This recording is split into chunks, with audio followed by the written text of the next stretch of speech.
Здравствуйте, вы смотрите программу «Актуальное интервью», в студии Надежда Саханская. Участие в помощи военнослужащим, добровольцам и их семьям продолжают оказывать общественники региона. О том, как организована эта работа, какая помощь прежде всего необходима, мы узнаем у гостя студии. Станислав Семенович, здравствуйте. Добрый день. Мы знаем, что работа по оказанию помощи мобилизованным и их семьям Общественная палата включилась одной из первых. И налажена уже эта система работы как часовой механизм. Скажите, как организована деятельность сейчас Общественной палаты региона? Действительно, Общественная палата – это общественное формирование, и люди, которые хотят внести какую-то лепту в общее дело, стараются подключаться к этой работе и оказывать свою посильную помощь. Ну и, конечно же, мы можем предварительно сказать о том, что наши члены Общественной палаты и вообще общественность республики включились и с прошлого года, когда у нас были большие очень пожары по республике, и когда были наводнения в северных арктических улусах. Ну и, конечно же, когда произошла частичная мобилизация, то общественники наши, общественная палата в том числе, тоже очень активно включилась в эту работу. Понятно, что в этой нестандартной ситуации одни органы государственной власти не смогли бы, наверное, осилить, взять на себя всю ношу этой большой работы, поэтому Общественная палата смогла тоже, как вы сказали, сразу с первых дней подключиться к этой очень серьезной, сложной работе, поскольку с этой работой вообще, фактически мы столкнулись в первый раз. Но, тем не менее, необходимо было оказать свою всяческую всестороннюю помощь населению, которое оказалось в трудной ситуации, поэтому члены Общественной палаты включились в эту работу. За буквально месяц, мы, во-первых, создали координационный штаб, который работал и работает в Общественной палате. За месяц работы было принято более 400 обращений. Кроме того, вы знаете и слышали, что работает телефон экстренной связи, оперативный 112. Я еще раз его повторяю, чтобы все знали. Вы можете обратиться по всем сложным вопросам по телефону 112 и выбрать того оператора, к которому у вас будут определенные вопросы. В частности, по частичной мобилизации это кнопка 1, по которой вы сможете получить вопросы или, по крайней мере, получить какую-то консультацию. Вот, как я сказал, более 400 обращений, и, конечно же, большое количество родственников, это и матери, это и жены, это и родители детей, которые случайно попали, которые случайно получили повестки о призыве на частичную мобилизацию, хотя являются студентами очной формы обучения. И в этой работе как раз члены Общественной палаты смогли оказать всяческую помощь. Были задействованы большое количество. Вы понимаете, что 60 членов Общественной палаты все не смогли бы принять участие в этом, поэтому оказывали помощь большую и психологи, и волонтеры помогали. То есть все, кто был, кому это было не безразлично, постарались включиться в эту работу. Скажите, вот сейчас Общественная палата координирует работу почти всех общественников региона. Кто к вам приходит, как нагрузка распределяется, как ведется координация? Вы знаете, что по указу президента частичная мобилизация фактически завершилась. Поэтому сейчас уже идет какая-то частичная отработка оставшихся вопросов, потому что основное напряжение было снято. Но, тем не менее, остаются сейчас вопросы материальной выплаты. Это республика наша оказывает единовременно материальную помощь участникам боевых действий, но в том случае, когда они уже приедут в военную часть и будут зачислены в состав военных частей. И, есть еще часть вопросов, которые еще не сняты. В этом отношении Общественная палата еще открыта, работает, как я сказал, номер телефона 112, по которому, если возникают вопросы, в частности, можно там же получить и психологическую помощь. Как я сказал, это тоже очень-очень немаловажно. И вы знаете, что наша республика продолжает принимать гуманитарную помощь. На Октябрьской 10 работает штаб по приему гуманитарной помощи. Мы, наверное, республика одна из первых тоже. И очень активно все жители откликнулись на вот эту сложную ситуацию, когда нужно было помочь всем военнослужащим, которые призвались. Мы понимали, мы знали, что снабжение все равно идет, конечно же, вооруженными силами, но получить подтверждение того, что наши ребята, наши бойцы получили еще плюс дополнительно теплую одежду, спальники, предположим, элементарно то, что вот нам необходимо в повседневной жизни, да, носки, стельки, трусы, все это собиралось, все это покупалось на те средства, которые собирала вся республика. Наши члены общественной палаты побывали фактически во всех военных частях Дальнего Востока. От Владивостока до, значит, Хабаровска, Биробиджана, Улан-Удэ.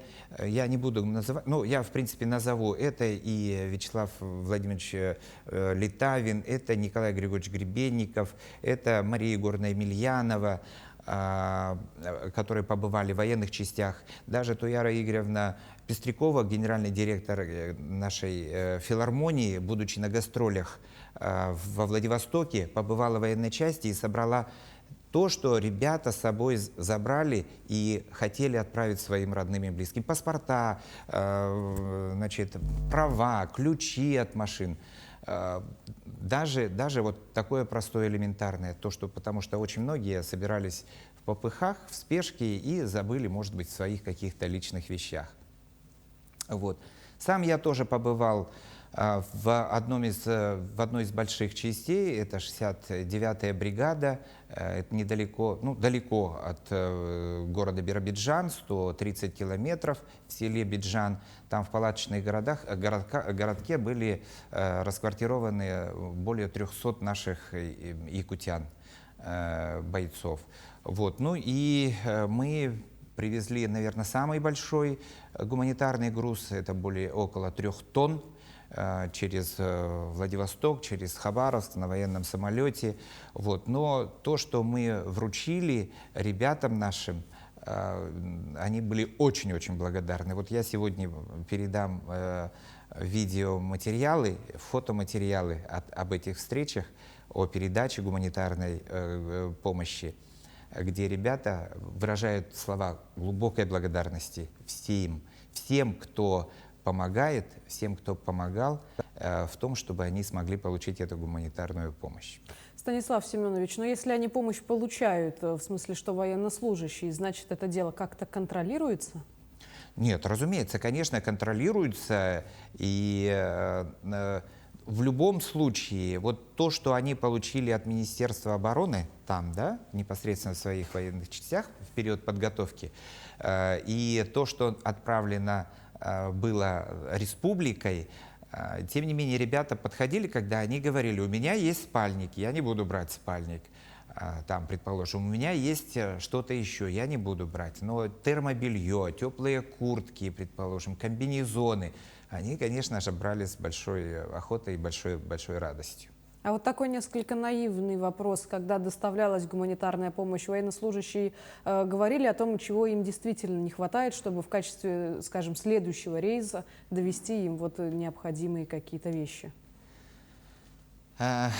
Дело в том, что когда мы увозили, они же находятся на полностью казенном, значит, содержании, да, ребята, то есть им выдается форма, одежда, и вроде бы большой потребности в чем-то в лишнем нету. Поэтому то, что мы привозили, это то, что самое необходимое, но без которого невозможно обойтись. Вот я говорю, 3, 4, 5 пар носков. Некоторые говорят: а зачем мне? У меня есть носки. Зачем мне еще, говорят, носки? Я говорю: ребята, у вас время будет стирать носки.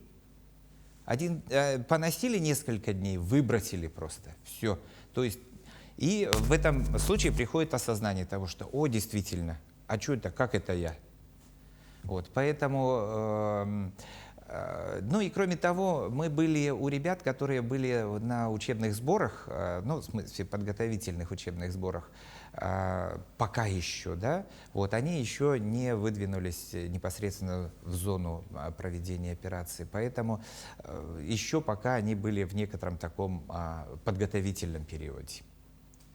Станислав Семенович, приближается и День народного единства. Я думаю, что в этом году праздник имеет особое значение. Для вас, как общественника, скажите, в чем заключается значимость этого дня? И, возможно, для наших телезрителей есть какие-то пожелания?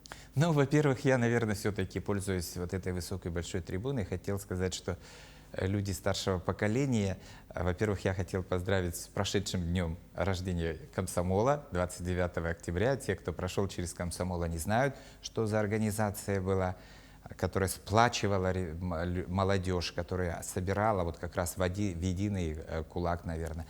Ну и, конечно же, тот праздник, который сегодня мы отмечаем, ну вот собираемся отмечать День народного единства, конечно же, это тоже праздник направлен на то, чтобы мы могли объединиться.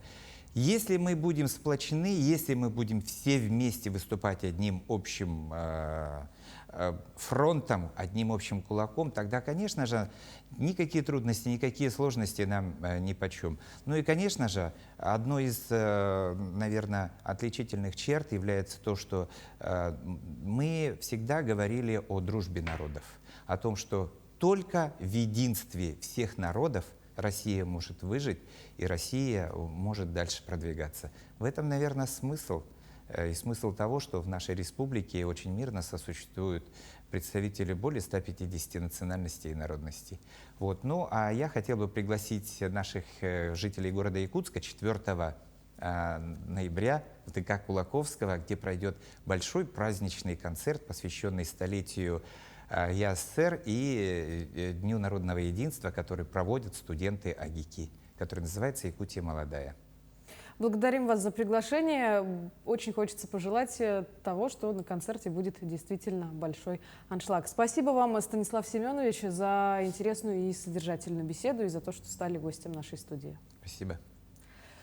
Ну а я напомню, вы смотрели актуальное интервью. Сегодня у нас в гостях был Станислав Иванов, член Общественной палаты Республики Саха-Якутия. Мы говорили о помощи общественников участникам специальной военной операции. Берегите себя. До встречи.